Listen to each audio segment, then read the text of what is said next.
Angelo a donné des ailes à cette campagne, je m'en réjouis. C'est un équipement d'abord qu'il faut resituer dans une réflexion d'ensemble de politique de mobilité sur un constat qui est un constat d'un territoire qui est congestionné depuis de nombreuses années parce que comme seul moyen de mobilité utilisé, c'est surtout la voiture qui est prédominante, sur des retards aussi en termes d'infrastructures routières dont nous avons hérité et qui fait que très rapidement ce territoire qui s'est développé notamment sur la partie est de la ville s'est vu cette situation s'aggraver. Donc il était question pour nous de présenter une stratégie en fait sous forme d'éventail de solutions combinatoires, alternatives à ce tout voiture, non pas la supprimer, mais apporter des mesures de compensation.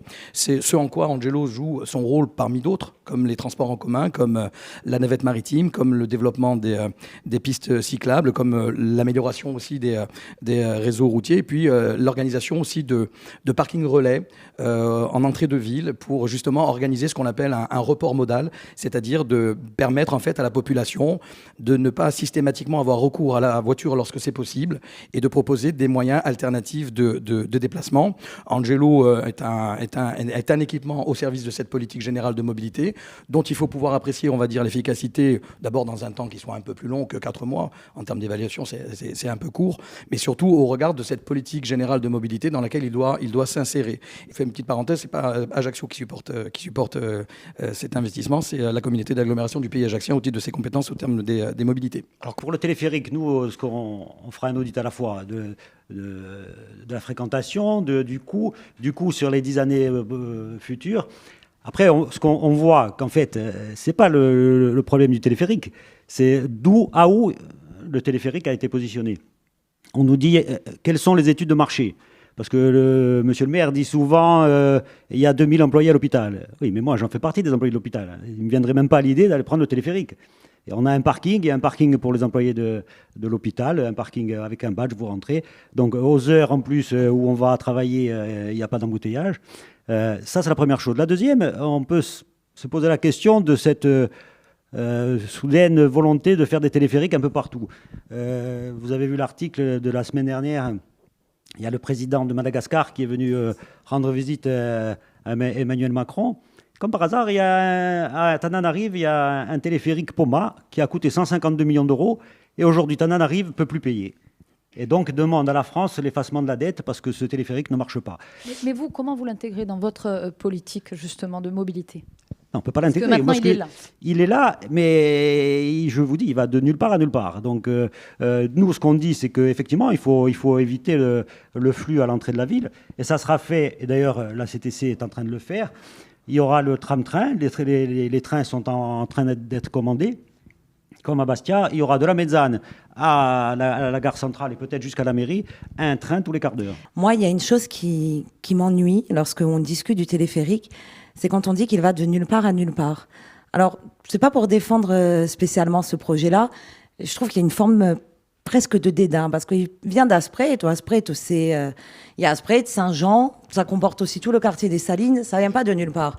Et je me dis, c'est un moyen de transport pour ces gens-là aussi. Moi, lorsqu'on me parle de l'hôpital, plusieurs personnes qui travaillent à l'hôpital, effectivement, m'ont dit qu'ils empruntaient le téléphérique. Après, moi, en ce qui me concerne, lorsque je regarde ce projet-là, ce que je me dis, c'est que si c'est nous qui avions été aux affaires, ils ne seraient pas venus en premier. Monsieur le maire, il dit que ça donnait des ailes à la campagne. À mon avis, ça va donner des dettes à la campagne et des dettes à venir. Ça veut dire qu'on a un outil qui est structurant et qui est déficitaire avant sa naissance. Et aujourd'hui, compte tenu du nombre d'utilisateurs, ça veut dire qu'on va tourner autour des 4 millions d'euros. Je pense qu'Ajaccio n'a pas 40 millions à dépenser pour les 10 années à venir à arroser du sable. Donc là-dessus, je ne peux pas être d'accord. Moi, ce que je pense, c'est qu'il y a eu une opacité. Je pense qu'au sein même de la mairie, il y a des gens qui ont joué pour la mairie, mais il y a d'autres qui n'ont pas joué pour la mairie. Et je veux revenir sur ce qu'a dit M. Karolacz.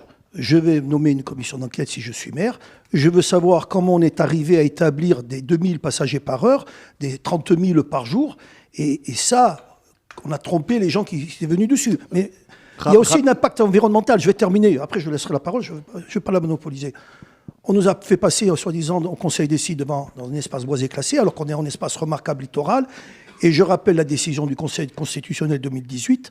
C'est anticonstitutionnel de passer dans un espace remarquable littoral sans l'avis des commissions de paysage. Et ça, la préfecture s'est lavé les mains. Le préfet, en partant, nous a expliqué qu'il avait la mafia dans ses services.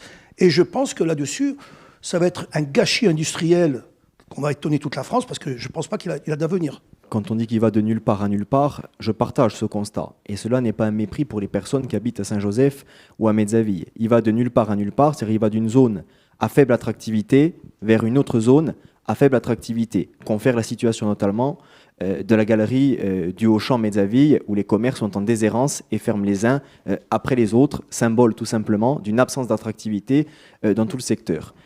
Ce que je dis aujourd'hui, et le maire l'a rappelé, le téléphérique fait partie d'une stratégie de mobilité globale. C'est vrai, mais moi je considère que cette stratégie de mobilité, Stéphane, elle va dans le mur. Elle va tout simplement dans le mur parce que le téléphérique, avec des estimations à 3000 passagers par jour, on prévoyait déjà 1,4 million de déficit sur cet ouvrage. Aujourd'hui, il faut les chercher, les 3000 passagers par jour, François, et non 30 000. Et non 30 000. Mais au-delà de ça, maintenant, je ne suis pas partisan de prime abord à l'idée d'un démantèlement. Il y a eu plus de 50 millions d'euros qui ont été investis, cofinancés en grande majorité par la CAPA et le contribuable du pays ajaccien. D'ailleurs, bon, je précise que la portée intercommunale de ce projet, il va falloir la démontrer. Aujourd'hui, c'est le contribuable du pays ajaccien qui finance la Movistrade, alors qu'il n'y a pas de bus qui passe à Afa, par exemple.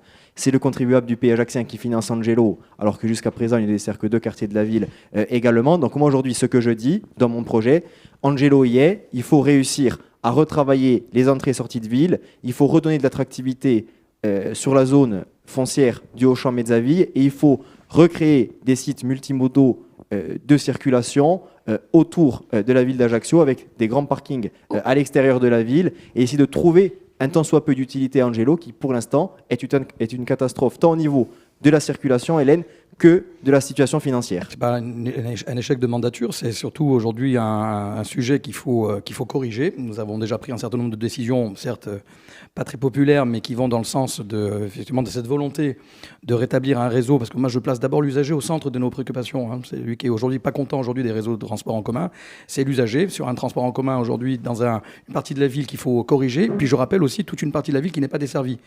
Je fais juste une petite parenthèse sur le nulle part à nulle part. Je vous rappelle que dans le nulle part à nulle part, il y a des gens qui vivent à Mezzaville, au VAD, à Saint-Joseph.